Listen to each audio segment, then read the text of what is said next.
पंचकुला स्थित natural Herald plant आवंटन मामले में विपक्ष के नेता और पूर्व मुख्यमंत्री भूपेंद्र सिंह हुड्डा की एक बार मुश्किलें फिर से बढ़ गई। सुप्रीम कोर्ट ने हुड्डा को नोटिस जारी किया।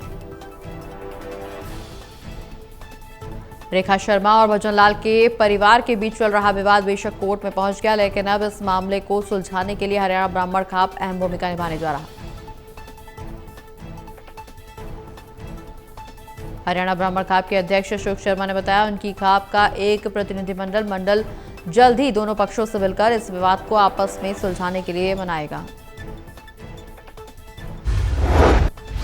नागर के दोनों पक्षों से बातचीत करेंगे।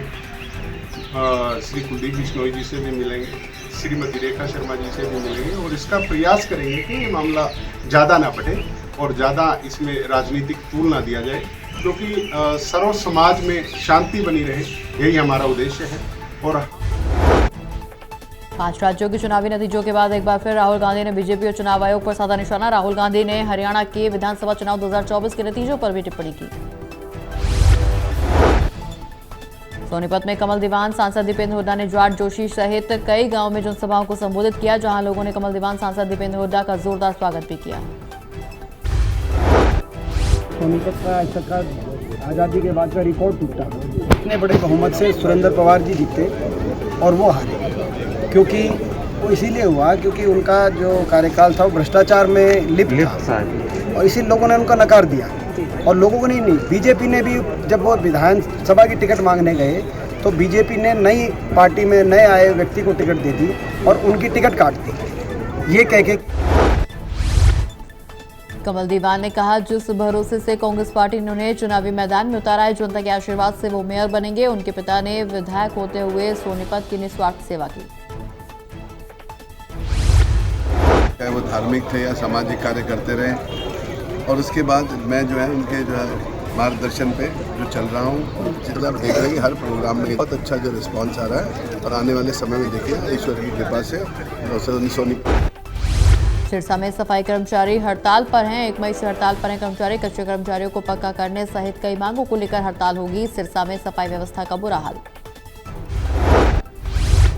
कर्मचारियों का कहना, सरकार उनकी मांगों को मानने के बावजूद नोटिफिकेशन जारी नहीं कर रही, जिसके चलते सफाई कर्मचारी 1 मई से हड़ताल पर। जबकि 30 तारीख को हमारा फैसला हुआ है, 30 तारीख को हमारा जो अशोक मीणा जी जो यूएलबी के सचिव हैं, प्रधान सचिव हैं, उनसे हमारा फैसला भी हुआ है। बैठ के 17 मांगों के ऊपर बातचीत हुई है और उन्होंने सहमति जताते हुए ये कहा कि 1 या 2 दिन 2 तारीख को सुबह सुबह आपके पास लेटर आ जाएगा। भारत सरकार के निर्देशानुसार देश भर में चल रही जनगणना प्रक्रिया के तहत यमुनानगर के रादौर में कार्य सुचारू रूप से जारी। एसडीएम नरेंद्र कुमार ने जनगणना का निरीक्षण किया।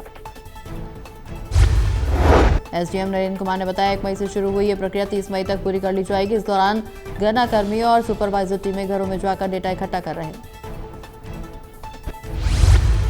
महीने में जनगणना का जो एक्सरसाइज है वो कंडक्ट किए जा रहे हैं पूरे देश में। तो 1 मई से हमारी ये प्रक्रिया है वो आरंभ हो चुकी है और उसके तहत ही जैसे आप मेरे साथ देख रहे हैं एनुमरेटर और सुपरवाइजर्स हैं साथ साथ। तो ये करनाल राष्ट्रीय डेयरी अनुसंधान के निदेशक डॉक्टर डी सिंह ने बताया, कृषि मंत्रालय भारत सरकार का आईसीआईआर संस्थान लगातार अनुसंधान कर रहा। निदेशक का कहना, भारत सरकार द्वारा पिछले समय विकसित संकल्प अभियान देश भर में चलाया जा रहा था। उस अभियान के तहत जो जानकारियां मिली थी उन पर पॉलिसी बनाई जा रही है।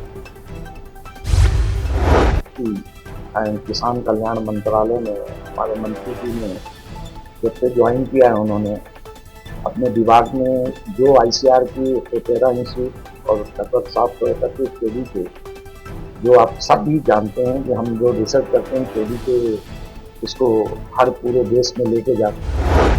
करनाल में HSIIDC विभाग ने बड़ी कार्रवाई की। अवैध कब्जा छुड़वाया। 12 एकड़ जमीन पर था कब्जा। प्रशासन ने छुड़वाया कब्जा। 3 जेसीबी मशीन पहुंची।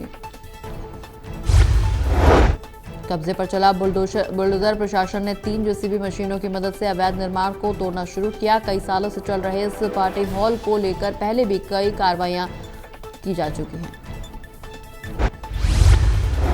कब्जे छुड़वाने के लिए आया तो कल पहले छुट्टी थी, तो मेरे को ड्यूटी पे स्टे लगा रखा है कि अभी कोई लॉ एंड ऑर्डर मेंटेन करने के लिए।